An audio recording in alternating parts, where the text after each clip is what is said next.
नमस्कार नमस्कार दोस्तों, आप सभी का बहुत बहुत स्वागत है हमारे YouTube channel business education point पर। यदि अभी तक आपने हमारे चैनल को लाइक शेयर सब्सक्राइब नहीं किया तो हम आपसे पुनः निवेदन करते हैं कि जल्दी से जल्दी आप हमारे चैनल को लाइक शेयर सब्सक्राइब कर दें ताकि आपको उपयोगी वीडियो समय समय पर प्राप्त होती रहे।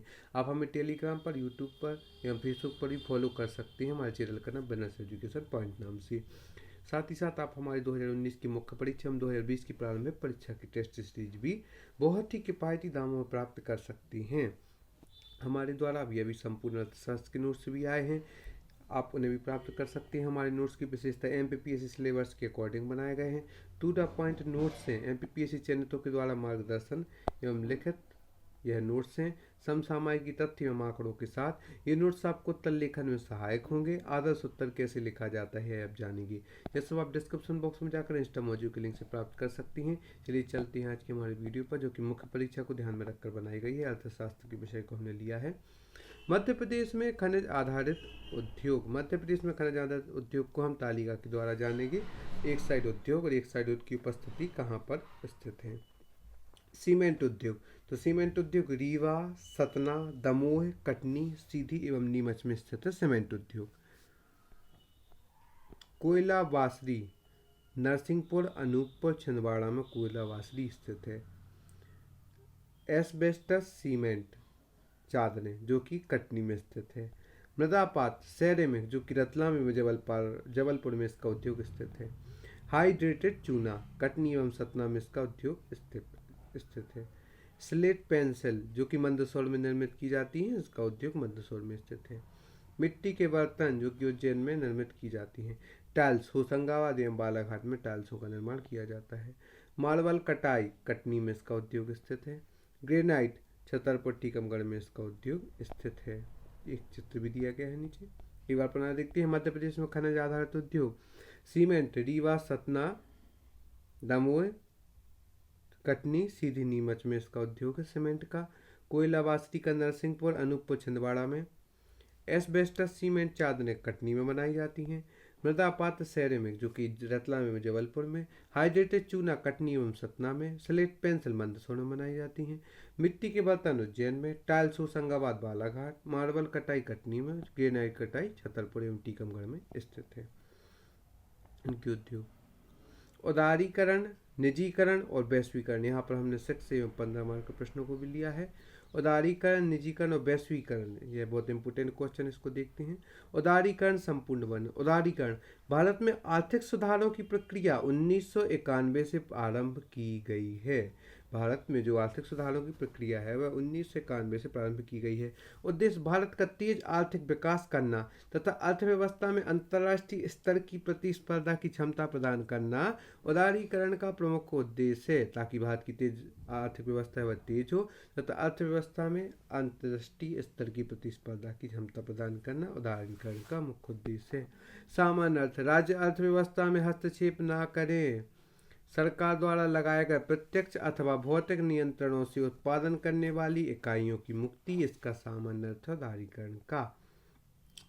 भारत सरकार द्वारा उदारीकरण की प्रमुख विशेषताएं निम्न हैं। नई औद्योगिक नीति 1991 की घोषणा, यह भी एक विशेषता है। उद्योगों को लाइसेंस से मुक्ति।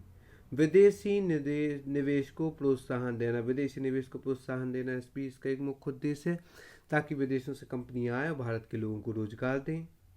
भारतीय कर संरचना में सुधार। श्रम कानून विधि व्यवस्था में सुधार।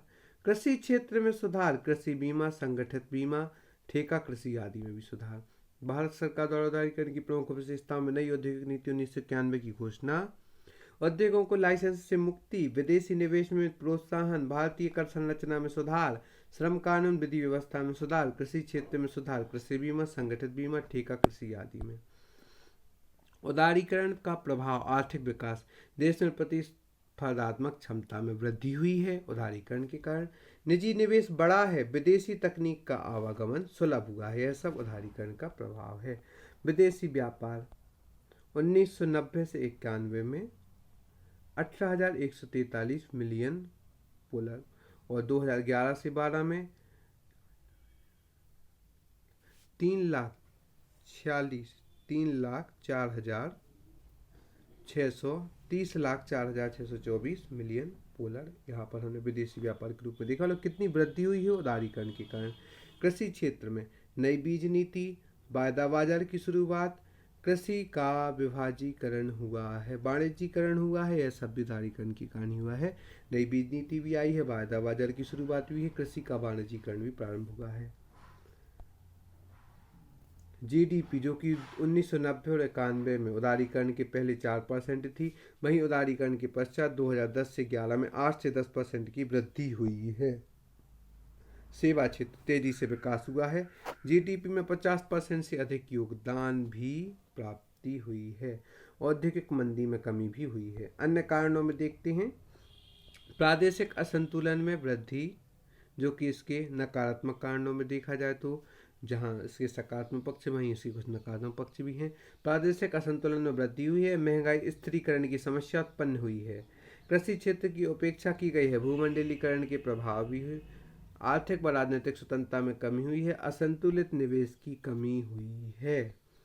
अन्य कारण जो कि नकारात्मक, प्रादेशिक असंतुलन में वृद्धि हुई है, महंगाई, स्थिरीकरण की समस्या उत्पन्न हुई है, कृषि क्षेत्र की उपेक्षा की गई है, भूमंडलीकरण के प्रभाव, आर्थिक व राजनीतिक स्वतंत्रता में कमी, असंतुलित निवेश की कमी। इस प्रकार हम कह सकते हैं उदारीकरण एक सुधारात्मक कार्यक्रम था जिसने भारतीय अर्थव्यवस्था को संकट के दौर से बाहर निकालकर एक आर्थिक महाशक्ति बनने का मार्ग प्रशस्त किया था। इसी के साथ में हम देखते हैं हमारा जो कि नेक्स्ट क्वेश्चन है, यह भी बहुत ही इंपॉर्टेंट क्वेश्चन है। मध्य भारतीय रिजर्व बैंक की संरचना एवं कार्य। आरबीआई भारत का केंद्रीय बैंक है। स्थापना इसकी 1 अप्रैल 1935 को 5 करोड़ रुपए की अधिकृत पूंजी के साथ इसकी स्थापना हुई थी भारतीय रिजर्व बैंक की। 1 जनवरी 1949 को आरबीआई का राष्ट्रीयकरण हुआ, जिसका मुख्य कार्यालय मुंबई में है। आरबीआई के केंद्रीय बोर्ड के अतिरिक्त 4 स्थानीय बोर्ड भी हैं, एक मुंबई, कोलकाता, चेन्नई, नई दिल्ली, जो कि केंद्रीय बोर्ड के अतिरिक्त 4 स्थानीय बोर्ड भी हैं। संरचना, एक गवर्नर होता है, 4 डिप्टी गवर्नर, एक वित्त मंत्रालय द्वारा नियुक्त सरकारी अधिकारी, भारत सरकार द्वारा नामित 10 निदेशक भी होते हैं। आरबीआई के कार्यों में नोटों का निगमन, सरकारी बैंकर के रूप में कार्य करना। आरबीआई केंद्र व राज्य सरकार के बैंकर, एजेंट व उसके वित्तीय सलाहकार के रूप में भी कार्य करता है। बैंकों के बैंक के रूप में भी कार्य करता है। आरबीआई के कार्य है नोटों का निगमन, सरकार बैंकर के रूप में भी कार्य करना। आरबीआई केंद्र व राज्य सरकार के बैंकर, एजेंट व उसके वित्तीय सलाहकार के रूप में भी कार्य करता है। बैंकों के बैंक के रूप में भी कार्य करता है। इसकी जो संरचना होती है, इसमें एक गवर्नर, 4 डिप्टी गवर्नर, एक वित्त मंत्रालय द्वारा नियुक्त सरकारी अधिकारी, भारत सरकार द्वारा नामित 10 निदेशक भी होते हैं। आरबीआई के केंद्रीय बोर्ड के अतिरिक्त 4 स्थानीय बोर्ड भी हैं, मुंबई, कोलकाता, चेन्नई, नई दिल्ली। इसकी स्थापना है वह यह केंद्रीय बैंक की, इसकी स्थापना 1 अप्रैल 1935 को 5 करोड़ रुपए की अधिकृत पूंजी के साथ हुई थी और 1 जनवरी 1949 को आरबीआई को राष्ट्रीयकरण हुआ था। आज के वीडियो में हमने उद्योग के बारे में भी जाना, उदारीकरण के बारे में भी जाना, मध्य प्रदेश के खनिज क्षेत्र के बारे में भी जाना एवं आरबीआई बैंक के बारे में भी जाना। आज के प्रश्न में 3 मार्कर, 6 मार्कर, 15 मार्क का प्रश्नों के बारे में जाना। इसी प्रकार उपयोगी वीडियो प्राप्त करने के लिए एवं आंसर लिखने का पैटर्न एवं नोट्स आदि प्राप्त करने के लिए आप जुड़े रहे हमसे। डिस्क्रिप्शन बॉक्स में जाकर इंस्टा मौजूद के लिंक से आप हमारी 2019 की मुख्य परीक्षा की टेस्ट सीरीज एवं नोट्स एवं 2020 की प्रारंभिक परीक्षा की भी टेस्ट सीरीज प्राप्त कर सकती हैं। यह सब आप डिस्क्रिप्शन बॉक्स में जाकर इंस्टा मौजूद के लिंक से प्राप्त कर सकती हैं। आप सभी को बहुत बहुत धन्यवाद। हम आशा करते हैं आप हमारे साथ आगे भी बनी रहेंगी।